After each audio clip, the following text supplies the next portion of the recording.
カレカレできました。はいどうぞ。おすごいすごい。おすごいね、色がちゃんと綺麗だ。カレカレっぽいでしょ。カレカレだね。うん。うん。ご飯いる？いる。はいはいどうぞ。どうも。匂いはピーナッツ。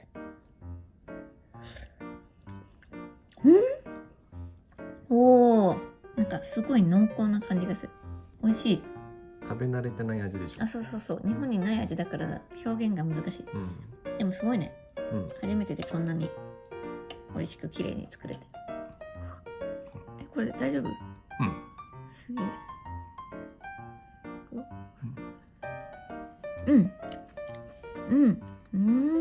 旨味がなんかグワーンって出てきてくる感じ。この味にこの絡まったのが美味しいんじゃないかな。美味しい。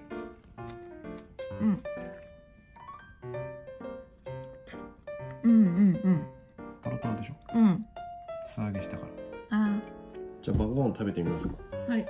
バゴンってそのままで食べれるもんなの？お油がすごい。あ、エビだ。ちょっと見て。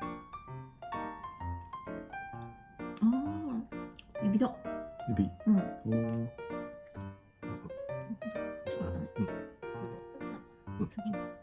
でちょっと。はい、いいよ。それでいいんじゃない？いきます。あ、美味しいわ。なんかパンチが出て、美味しい。すごいね。想像つかないわ。やっぱりね、ご飯にかけたい。じゃあかけよう。でもこのでするっていう絡まるってこと初めてじゃん。はい。うま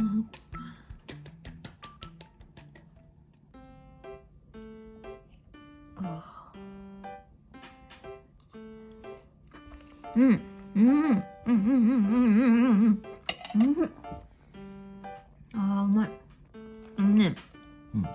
バゴンなくても美味しいんだけど、バゴンあった方が美味しい。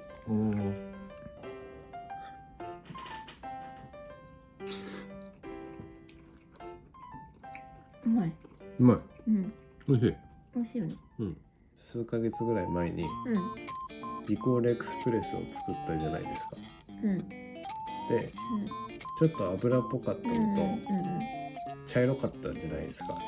美味しかったけど、見た目が違ったね。そうで、コメント欄でいろんなアドバイスをいただきました。それを実践しつつ、もう一回作ろうかなと。いいじゃん。本日もご視聴いただきましてありがとうございました。ありがとうございました。それではまた次回の動画でお会いしましょう。またね。またねー。